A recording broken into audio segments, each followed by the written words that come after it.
देश की राजधानी में एक बार फिर से एक किडनी रैकेट पकड़ा गया है। इसके पहले गुड़गांव में पकड़ा जा चुका है, उसके पहले नोएडा में पकड़ा जा चुका है। अब की बार फिर दिल्ली में किडनी रैकेट पकड़ा गया है और ये किडनी रैकेट चलाने वाला जो मास्टरमाइंड है वो बांग्लादेशी है। बांग्लादेश का रहने वाला मोहम्मद रसेल इस पूरे किडनी रैकेट का मास्टरमाइंड है। उसके साथ ही एक बांग्लादेशी मोहम्मद सुमोन, उसके साथ ही बांग्लादेशी मोहम्मद रोकोन और उसके साथ ही मोहम्मद सारिक, ये सब मिलके भारत में किडनी रैकेट चला रहे थे। आप जरा सोचिए, आपने कभी किसी भारतीय को जापान में जाके किडनी रैकेट चलाते हुए नहीं सुना होगा। आपने किसी भारतीय को सिंगापुर में जाके किडनी रैकेट चलाते हुए नहीं सुना होगा। किडनी रैकेट तो छोड़िए, अवैध रूप से एंट्री करते हुए नहीं सुना होगा। आपने कभी किसी भारतीय को चीन में, सिंगापुर में, जापान में, कोरिया में, अमेरिका में इल्लीगल एंट्री करते सुना नहीं होगा।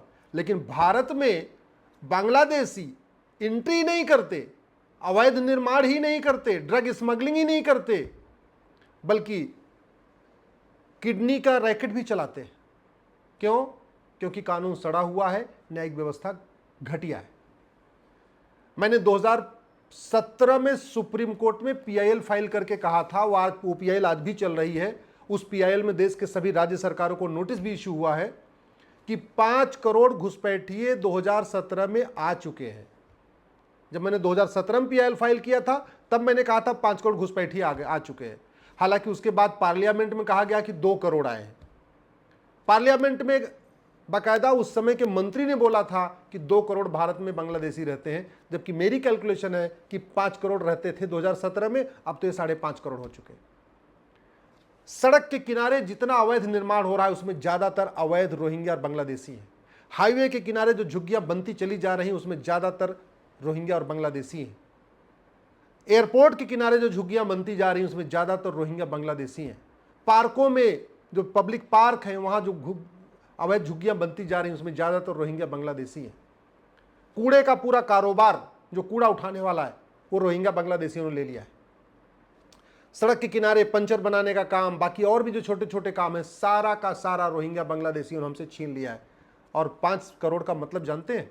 ऑस्ट्रेलिया की जनसंख्या 2 करोड़ है, यानी ऑस्ट्रेलिया की 2.5 गुना भारत में घुसपैठिए रहते हैं। कनाडा की जनसंख्या 4 करोड़ है और भारत में 5 करोड़ से ज़्यादा घुसपैठिए रहते हैं, यानी कनाडा का लगभग 1.25 गुना या 1.5 गुना भारत में घुसपैठिए रहते हैं। दुनिया के कई देशों की इतनी जनसंख्या नहीं है जितना भारत में अवैध रूप से घुसपैठिए रहते हैं। और हिम्मत देखिए, ये घुसपैठिए नशा तस्करी भी करते हैं, घुसपैठिए मानव तस्करी भी करते हैं, घुसपैठिए अवैध हथियार बनाते हैं, अवैध हथियारों की सप्लाई भी करते हैं, घुसपैठिए यहाँ पे ड्रग रैकेट में तो शामिल ही हैं, आजकल किडनैपिंग भी कर रहे हैं, मर्डर भी कर रहे हैं, भाड़े पे हत्या भी कर रहे हैं, जिहाद भी फैला रहे हैं, मजहबी उन्माद भी फैला रहे हैं। ये घुसपैठिए भारत में झुग्गी बना लेते हैं और आसपास के जो गरीब जो भारतीयों की झुग्गी होती है उनसे मिलजुल के उनको कन्वर्ट करने की भी कोशिश कर रहे हैं। तो ये घुसपैठिए हर तरीके का अपराध कर रहे हैं।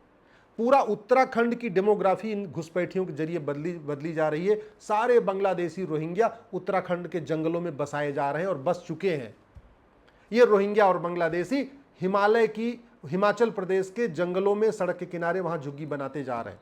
तो जिन राज्यों में हिंदू ज्यादा हैं, बड़े प्लान्ड वे में ये बांग्लादेशी रोहिंग्या को वहां लाके बसाया जा रहा है, उनको झुग्गी बना दिया जाता है, उनका राशन कार्ड बना दिया जाता है। और ये जो किडनी रैकेट हुआ है, अखबार में निकला हुआ है, आप जरा सोचिए, देश की राजधानी में बाकायदा जो ट्रांसप्लांट हुआ, कहां? नोएडा में। ट्रांसप्लांट कहां हुआ? दिल्ली के हॉस्पिटल में हुआ। जो सर्टिफिकेट बने, आधार बना, राशन कार्ड बना, ड्राइविंग लाइसेंस बना, वोटर आईडी बना, बर्थ सर्टिफिकेट बना, वो भी दिल्ली एनसीआर के पते पे बना। जो सीएमओ ने लिख के दिया है, जब किडनी ट्रांसप्लांट की जाती है उसके पहले सीएमओ से एक सर्टिफिकेट लेना होता है कि हाँ जो देने वाला है वो ठीक है। वो सर्टिफिकेट भी बाकायदा दिल्ली एनसीआर के सीएमओ ने दिया है, नोएडा के सीएमओ ने दिया है। तो अब आप सोच सकते हैं कि भारत की राष्ट्रीय राजधानी क्षेत्र में अगर ये इतना बड़ा काम हो सकता है तो बाकी जगह जो सुदूर एरिया है, जो दूर के एरिया है, जो दूर के जिले हैं, दूर के शहर हैं, वहां क्या क्या होता होगा। और मूल कारण क्या है? घटिया कानून। न घुसपैठियों को कानून का खौफ है, न घुसपैठियों की मदद करने वालों को कानून का खौफ है। न भारत के घुसपैठिए जो अंदर आ रहे हैं उनको कानून का खौफ है, न घुसपैठियों को आधार बनाने वालों को खौफ है, न घुसपैठियों का राशन कार्ड बनाने वालों को खौफ है, न घुसपैठियों का ड्राइविंग लाइसेंस बनाने वालों को खौफ है, न घुसपैठियों को वोटर आईडी बनाने वालों को खौफ है, न घुसपैठियों का बर्थ सर्टिफिकेट बनाने वालों को खौफ है, न घुसपैठियों को जो ये सीएमओ साहब थे, जो मेडिकल स्टाफ है, जो पूरा डॉक्टर मेडिकल डिपार्टमेंट का महकमा जो फिटनेस सर्टिफिकेट दे रहा था, उनको भी खौफ नहीं है। क्यों? क्योंकि आज तक किसी भ्रष्टाचारी की न 100% संपत्ति जब्त हुई, न किसी भ्रष्टाचारी की नागरिकता खत्म हुई, न किसी भ्रष्टाचारी को आजीवन कारावास फांसी हुआ। और घुसपैठियों को क्यों नहीं खौफ है? क्योंकि 5 करोड़ 5.5 करोड़ एक दिन में तो नहीं हुए।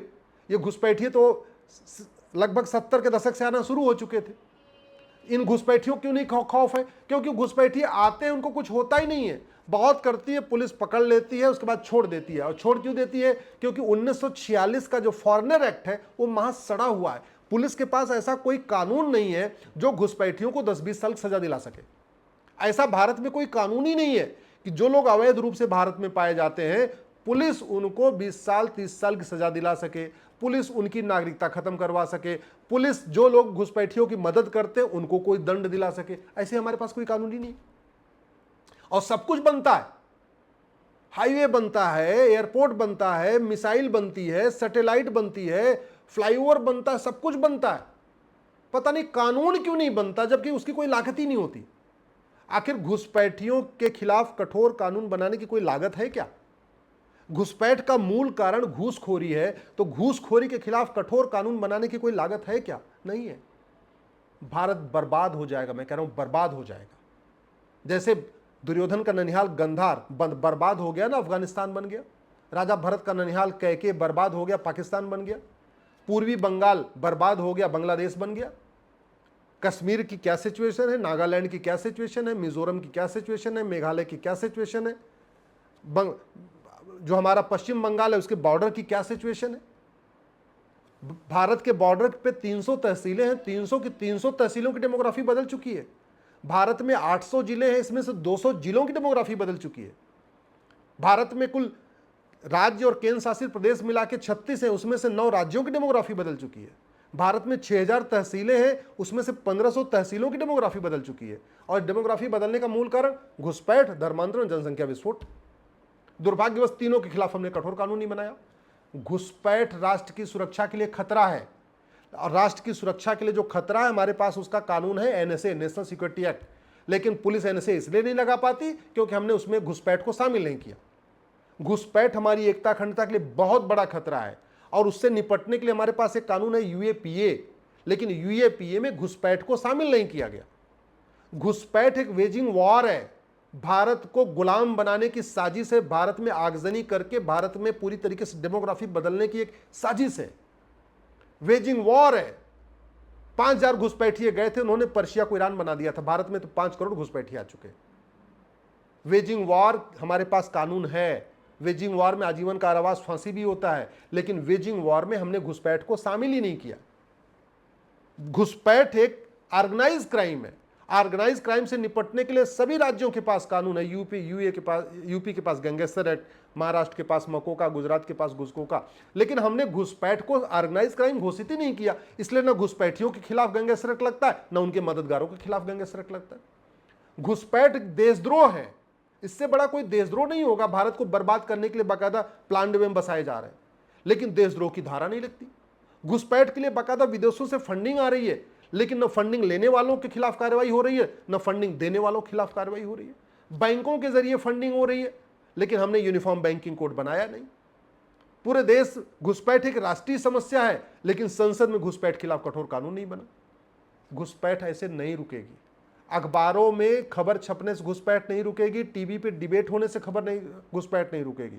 घुसपैठ को रोकना है तो घुसपैठियों और उनके मददगारों, जो किसी भी तरीके से घुसपैठियों की मदद करते हैं, उन दोनों के खिलाफ एनएसए लगाइए। घुसपैठियों और उनके मददगारों के खिलाफ यूएपीए लगाइए। घुसपैठियों और उनके मददगारों के खिलाफ वेजिंग वॉर लगाइए। घुसपैठियों और उनके मददगारों के खिलाफ गैंगस्टर एक्ट लगाइए। घुसपैठियों और उनके मददगारों के खिलाफ देशद्रोह की धारा लगाइए। घुसपैठियों और उनके मददगारों की 100% संपत्ति जब्त करिए, उनकी नागरिकता खत्म करिए, आजीवन कारावास, फांसी दीजिए, और वो भी 1 साल के अंदर। तब घुसपैठ रुकेगी। और घुसपैठ नहीं रुकेगी, नहीं रुका तो जो 1947 में हुआ था ना, जैसे पूरा वही हालत 2047 में फिर होगी। मैं गारंटी के साथ कह रहा हूं, आप लिख के रख लीजिए।